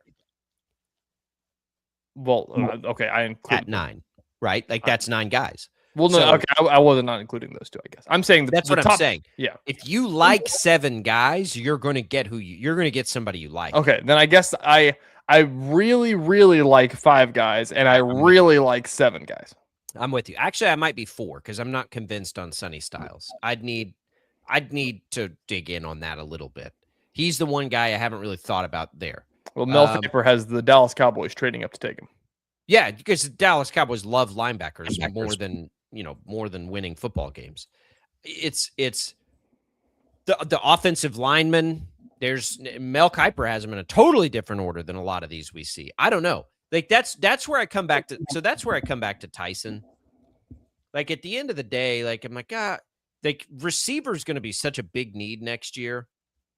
And I really do like Tyson. If he didn't have an injury tag, Tyson's he's right there with Tate for me. Like, that's the only thing Tate has on him, in my opinion. That's like for sure is the injury stuff. But I think Tyson's supremely talented. He profiles as a number 1 guy, like all of that stuff. So he's like, if it's to me where you get into that, like Tyson or Bain, like you're squinting a little bit on Bain. You're not squinting on Tyson's ability. You're just squinting because he has a little bit of an injury history, but sometimes that provides opportunity that might not be there. Bailey is my dream scenario. Rick says he's not a good fit in Spag's scheme. So I think that also brings up to Bailey specifically, but even more general terms, when you're picking at 9, how much do you care about that kind of thing? Because I'll tell you that I don't care at all. If you've got a guy that is currently mocked at number 2, you change the scheme. Not as much as you feel like you do. But I'm saying, like, Chris Jones is not going to make it that much longer. He's going to retire. Like, the guy, like, it's going to change over time, and maybe that just morphs into something where you have a guy that can eat at that. But like, if you get that kind of talent, like, you figure it out basically. Scheme, whether you're 3-4, 4-3, all that stuff matters too. But when you're talking about supremely, I don't care either, as Ron White would say, and I'll tell you why. Because you just like if you evaluate a player like that, you just take the player. Yeah. You'll figure all that out. How many, do you think the Chiefs looked at Patrick Mahomes and said, boy, I don't know, man. He moves around and runs around a little bit too much he's not a pocket passer. It doesn't really fit. Not that didn't, of course, Andy Reid with Alex Smith and Donovan McNabb had quarterbacks that have done that forever, but you get what I'm saying, Michael Vick. But like, sometimes with just a high end talent, you just take the player. That's where I think Jeremiah Love becomes this draft's most fascinating player. If Jeremiah Love is, let's say you could guarantee that he is Bijan Robinson or Jahmyr Gibbs. So now if you knew that, that Jeremiah Love will be Bijan Robinson or Jahmyr Gibbs. Okay. And you can redo, and you're these teams sitting there. You know what he is. You don't have the, and of course this isn't real because we don't know anything, but we do for some reason, a future teller says he will be as productive as those 2 guys. He will be as good as those 2 guys. And you're sitting there in your Arizona at 3. You're telling me you're not taking Jahmyr? I think they're gonna take him anyways, honestly. Like, I think Arizona feels like they would love a Jeremiah Love on their team. They've got James Conner, but man, another injury for him. The only problem Arizona has with taking a guy like Love, it's kind of like when the Jets took Breece Hall. Even if they're great at that position, if you don't feel like you have a chance to be back in it in the next couple of years, it's really hard to take Love. No. I don't know what they're going to do at quarterback. I mean, Love would make them better next year. There's no question. If it's Jacoby Brissett, Love makes that team with Marvin Harrison and Michael Wilson and Trey McBride, and you're looking at that and you're like, damn, that is an offense that plays. Yeah. But what if they hand the keys to some rookie at some point? Then it's like, okay, would you be better to build up the defense? I'm with you. I say shove it in if you're the Cardinals, and I know the division they play in with Brissett, and just try to be one of the best offenses in football and see what happens. I'm with you there. I think he makes the most sense there. In fact, I'm sure the Titans are scared to death. I would be if I'm the Titan. If I'm sitting here on Nashville Talk Radio this morning, I'm figuring out a way to trade to number 3. Oh man, and the Cardinals would kill them in that trade. They would make that so expensive. Oh man, wouldn't you like to be the Cardinals holding that card? You would be like the biggest jerk fantasy player. Like, no, sorry, I would need another third. I would sit there on draft day as soon as David Bailey or whoever gets taken 2 overall, or Arvell Reese gets taken 2 overall. I would sit there and just call the Titans, and just for 10 minutes, just keep going. Just keep going. What do you got? You got 30 more seconds. Then you don't get them. That'd be the worst to be the Titans in that boat. The Titans are just sitting here. Well, I wonder what the Titans' backup plan is, because they have to have that in their head. He just makes so much sense to put him with Cam Ward. I mean, is your backup plan, if you're the Titans, to take like Carnell Tate, maybe something to help Cam Ward, right? Like maybe maybe they can live with that. Be like, all right, we don't get Jeremiah Love, we'll just take one of these top receivers and be good. Yeah, probably. It'll be a fun draft for that reason. This will be as fascinating a Chiefs draft. I wasn't covering them as closely when they took Fisher 1 overall. So I don't know how much fun that was leading up to it. But this is fun in the sense that it's the same as it normally is for the Chiefs. Normally with the Chiefs, we sit here with the draft and we're like, I have no idea who they're going to take, right? Because they're picking at 30 or 31 or 32. Now we have no idea who they're going to take, and they're inside the top 10. It's totally, totally different amount of pressure on it. Like, if they miss on this pick, what does that do to Brett Veach's reputation as a drafter? It's not good. What if they miss on the pick and they're bad again? Well, then we're having different conversations, unfortunately. But I think that's I think that's pretty unlikely. Pretty unlikely. Their offensive line has a chance to be so good next year with Walker. The only thing that would hold it back is Mahomes recovers slowly. True. I mean, their floor to me seems very high. Now, they could have an awful defense, but again, you got Spags there. Is it really going to be awful? Probably not. It might be average, but of course, if they actually run the ball, which they almost certainly will, that's going to help that defense too. I don't think they're getting this opportunity at 9 again, unless there's a Mahomes injury. Without Mahomes injury, I don't think they'll pick inside the top 10 again in the next 6 years. I don't know how long Mahomes will play, but let's call it 6. And if you tell me Mahomes plays till he's 40 and is healthy the whole time, I'd tell you 10. I think this is such a rare opportunity for them. Maybe it's just bad timing on the year it is, because everybody's so undecided on these players. Yeah. But that's what, like, there is so much pressure to get this right, because you never, like, teams like the Chiefs don't ever get this opportunity. These teams that are dynastic like that. I mean, the Bills, the Ravens, those kinds of teams that you just are like, man, they're always good. They never get to pick this high. During the Patriots run, how many high picks did the Patriots? They never got to pick up at the top of the draft, ever. So you don't ever get the chance. It's a total unknown. You can't. I don't want to see him play it safe. I want to see him go big or go home. I want to see him trade up and draft Bailey or Reese. That's what I want to see. 2? That's where I've landed. Pick 2? But only at the cost of it costing you 29. If they can move up and take one of those 2 guys and it's pick 9 and 29 to get there, that's my now preferred best case scenario for the Chiefs. That's what I want to happen. That may be too much. That may be not enough. I don't know that. To move up that high, it's probably at least that much. So other than that, and take Jacob Rodriguez in the second round. Actually, I want the Cowboys to do that, but the Cowboys or the Chiefs. Take Jacob Rodriguez in the second round. Where do the Cowboys pick in the second round? If Jacob Rodriguez is sitting there in round 2 and the Cowboys pick 39, I believe, right before the Chiefs, oddly. If the Cowboys are there at 39 and Jacob Rodriguez is on the table, I am going to need to sprint to the sports books because Jerry Jones is not going to not draft that kind of player out of the Big 12 to the Dallas Cowboys. Yeah. Jacob Rodriguez is the most Dallas Cowboy prototype football player that there ever has been. Yep. If he's there at 39, the Cowboy, and I will have to remember to go bet that immediately if that scenario presents itself.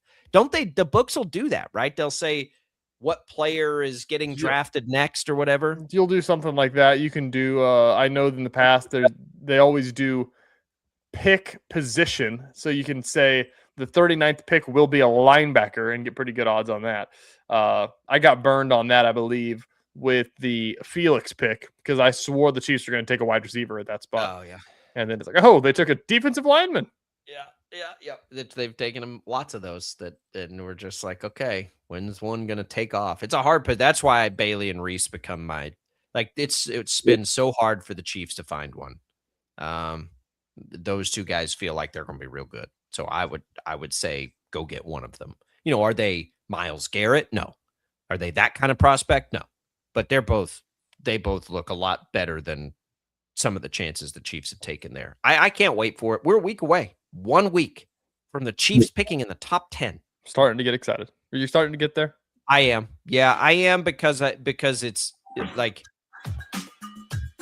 I am now, despite the lack of quarterbacks. The lack of quarterbacks has made this a hard draft to get hyped for. Like there is no sexy. I'm starting to get. We've been talking a lot about fantasy football. That's really getting my juices flowing. I'm ready to say, I need to see where Jeremiah Love is going to land right now. He's going to land somewhere where he gets 20 carries a game or 20 touches a game, we'll call it. He's going to get worked like Ashton Genty got worked and hopefully has better line than Genty did. That's what's going to happen. All right, we'll come back. Let's talk to Tim Fitzgerald next about what he thinks of Casey Alexander's work so far in the portal. Don't go away.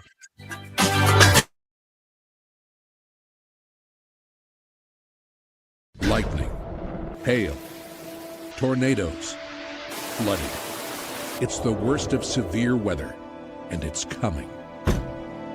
Spring brings warmer temperatures, but also dangerous weather conditions. Stay up to date day or night with the Storm Team 12 weather app.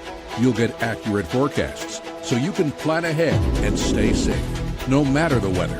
Download the Storm Team 12 weather app, brought to you by Stutzman's Greenhouse. The future of television has arrived. Next Gen TV is here with stunning video, movie theater quality sound, enhanced voice clarity, and interactive features, all upgradable for the future. Learn more at watchnextgentv.com.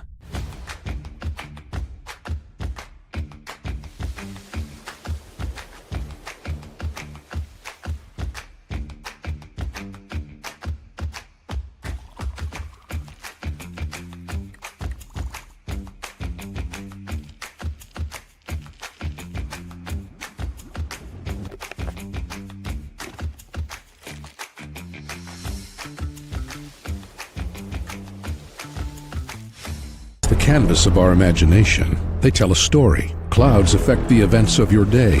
Sometimes they growl, sometimes they inspire, but they're always the messengers of nature's mood written in the sky. Storm Team 12 understands the language of clouds. We're dedicated to decoding their message so you know what to expect. Behind every cloud, there is a story waiting to be told. Trust Ross Jansen and Storm Team 12, alerting you first to the impact on your life. We are following a breaking update. Every day, all day, stream the stories that have you talking near and far. Whoever is behind the wheel of this bus is not stopping. From hundreds of local reporters and meteorologists spanning the country. Chaos here this morning at the UW campus. Search LNL for the all-new Local News Live streaming app. Odyssey is one of the most influential audio and entertainment brands in the nation. You already know Odyssey's iconic local radio brands in Wichita. But did you know Odyssey has the country's best collection of music, news, and sports brands? Odyssey is also a premium podcast creator, major event producer, and digital innovator. Odyssey brings people together across the country and right here in Wichita. Odyssey also delivers meaningful radio and digital audio results. Find out our story and impact at odysseyinc.com/Wichita. Make yourself known now. 831001 in traffic pursuit. Oh my God, here. Investigate TV Plus begins with real people. We investigate stories that impact you. And inspire change every day. Something is broken. Real problems. Why are they hiding it? And real solutions. My daughter was dying in front of me. What was your reaction when he said that? Investigate TV Plus, weekdays at 3:30 p.m. on KWCH. Sometimes people tell us, I don't get it, it's just tea. But let me tell you, we are so much more than just tea. With 20 plus flavors of sweet and unsweet iced tea, the possibilities are endless. Come on in and try them all for free to find your favorite or get us on the go for your busy lifestyle. And don't miss happy hour every day. So the next time someone tells you it's just tea, tell them to come by and find out why we say drink tea, be happy. Jim Rome here, lighting up your afternoons on The Jim Rome Show. Catch me starting at 2 on Wichita's #1 sports radio, Kansas Fan Headquarters, 97.5 and 1240 KFH.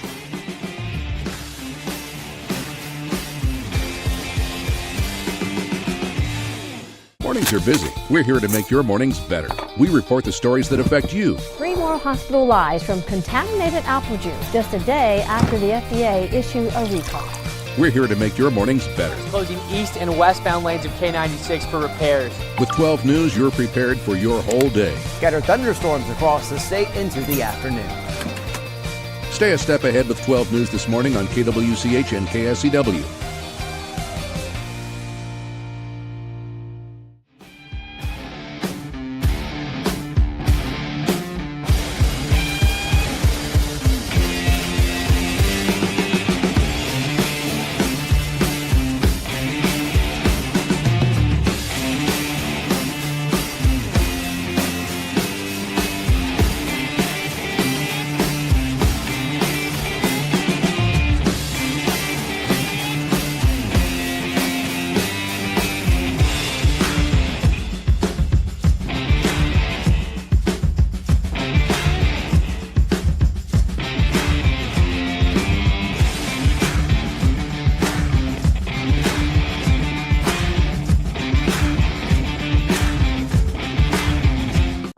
Sports Daily is on KFH. And now, digging deeper with the teams you follow, it's another Sports Daily Insider interview on KFH. And we welcome in our buddy Tim Fitzgerald here to Sports Daily, KState Insider, GoPowerCat.com, at Life of Fitz on social media. Fitz, we finally are getting movement, not just a little bit. We're getting a lot of movement on the basketball roster from Casey Alexander. How are you this morning, and are you feeling better about what Alexander's doing there?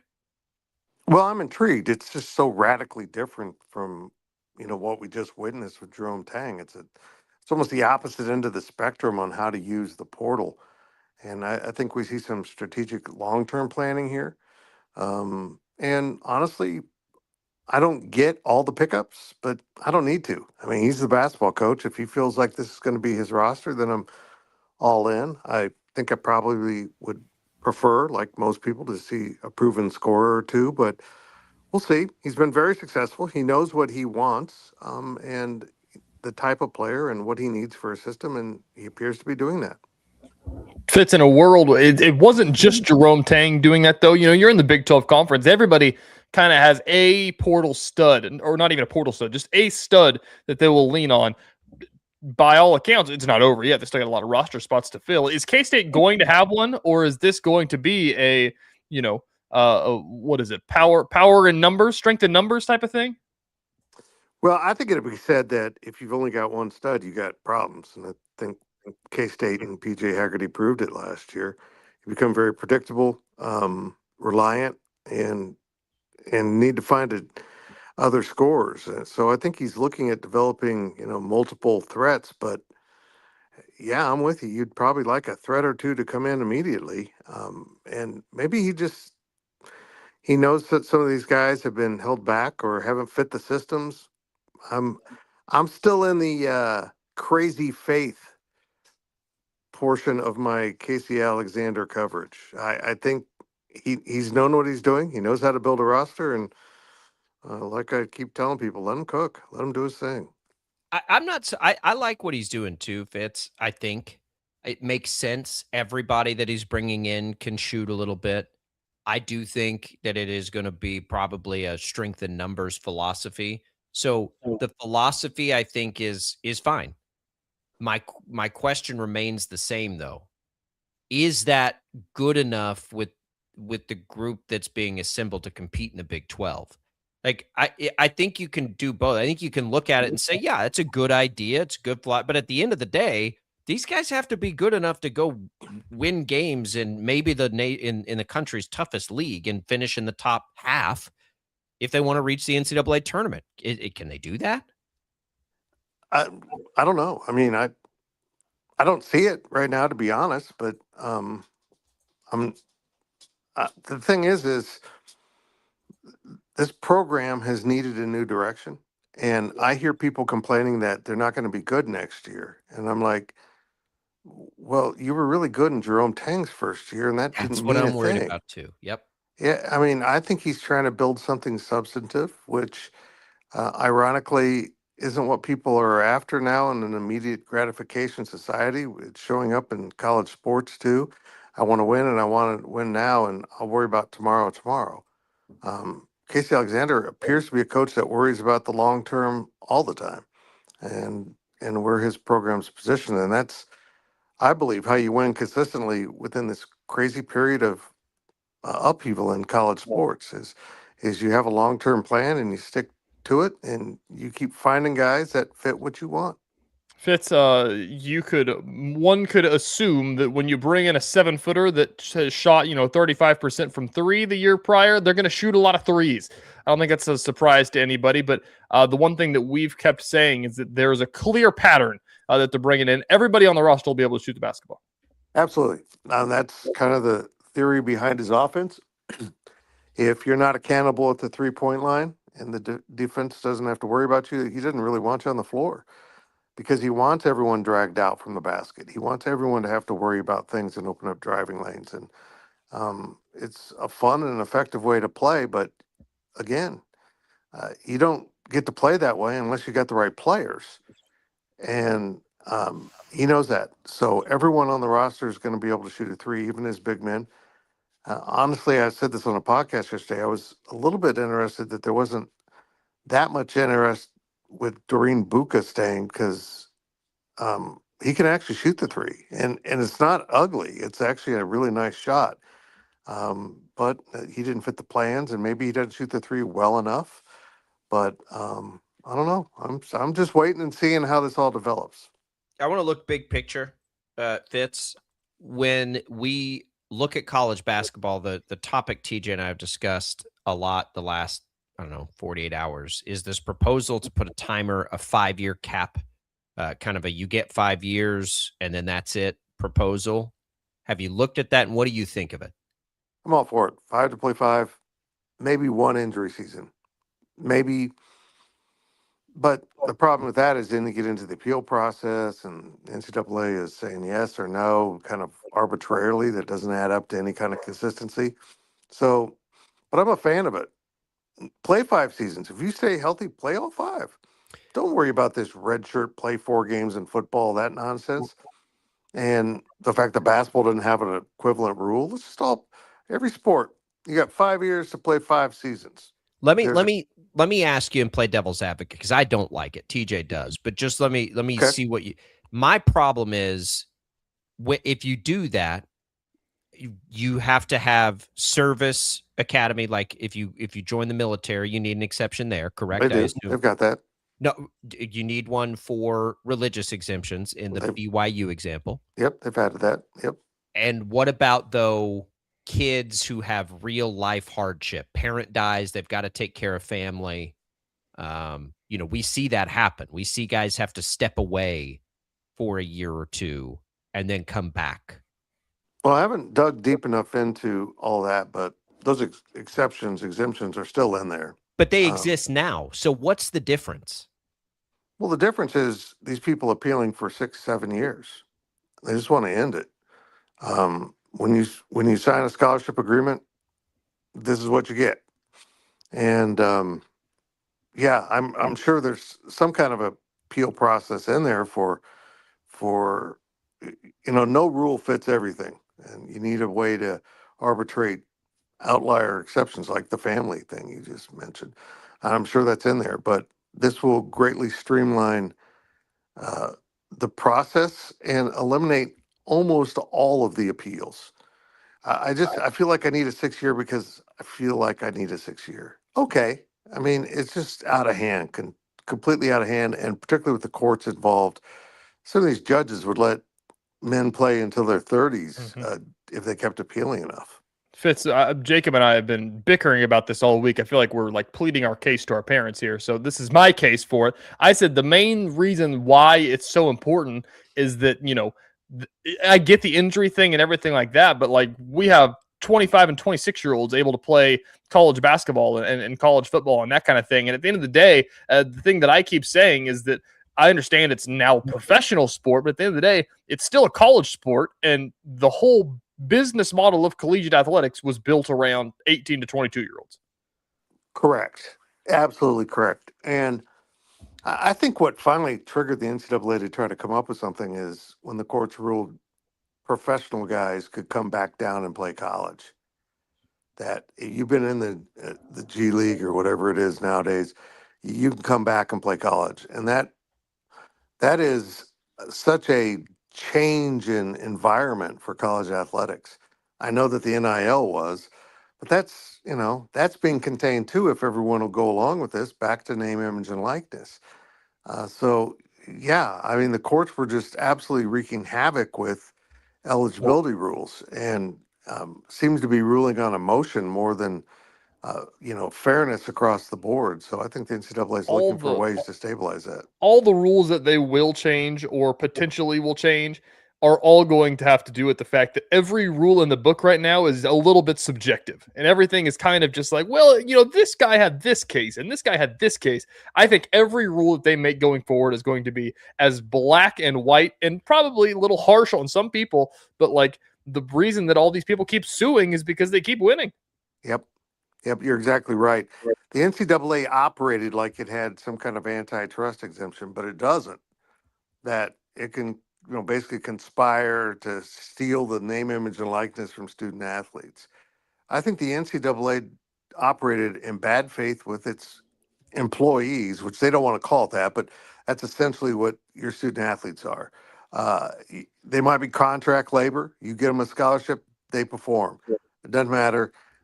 They were incredibly unfair and treated them more like, people that were indentured to their service. And finally, someone caught up. The courts caught up, and said, "You can't be doing this." And it was long overdue, but nobody had really pushed it. Now everyone's pushing it, and we're finding out that the NCAA was always a house of cards, and it is collapsing.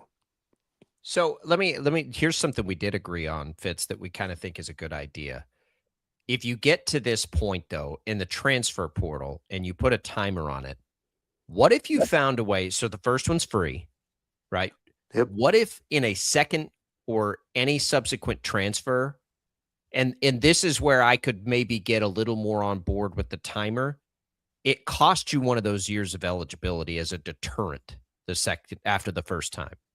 So if a kid's a freshman, a real small school, transfers, let's say, to a mid-major after their first year, they're a sophomore, they have a great sophomore season.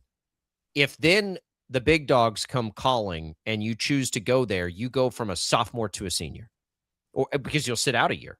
No longer do you sit out a year and then become a junior. You'd essentially sit out a year and lose that year of eligibility, not just have to wait. I don't think that's a bad idea. I think it'd be good to just leave that up to the athlete. Right, you make a business decision at that point. Right. Yeah, you know what? I'll come to Kansas. I'll take the year off. I lose the eligibility, but this is the best opportunity, and 2 more years in that scenario, I guess, because they'd have 5 now, is better than 3 years at the school I'm at. Yeah. I'm kind of in on that. I like that. If you want to play now with your second transfer, you're surrendering 1 of your 5 years. So I don't know. Somehow I feel like there's a court that'll say you can't do that. Yeah, I know. Unless the law changes. That's exactly right. As much as all of us have learned, don't rely on the government for stuff. College sports desperately needs some congressional help.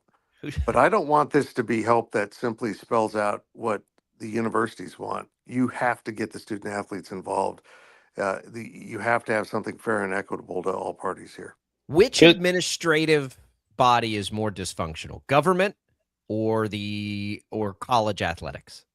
Probably college athletics, because it has no power right now. The government can still make your life miserable. That's true. The NCAA tries to do something and a court says, nah, you can't do that.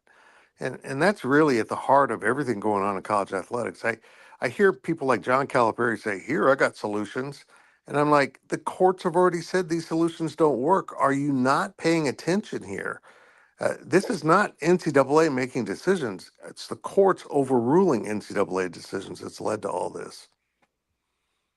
Who knows? I don't even know how to fix it at this point. Billable hours.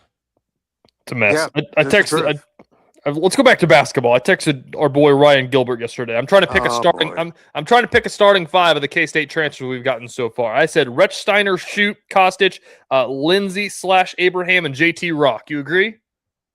That came fast, but I don't have enough information to disagree. Okay. They don't have a point guard. I thought the guy from Colorado State was a point guard. Okay, sure. You can call him point guard. Yet. Yeah, that's a good point. Have a point guard yet. All right. Hey, TJ, don't ever confess to texting Ryan Gilbert in public again. It's bad for your reputation, man. That's right. GoPowerCat.com. Fitz, Gilbert, the gang. They have it all covered for you. Fitz, be good. Thanks, boys.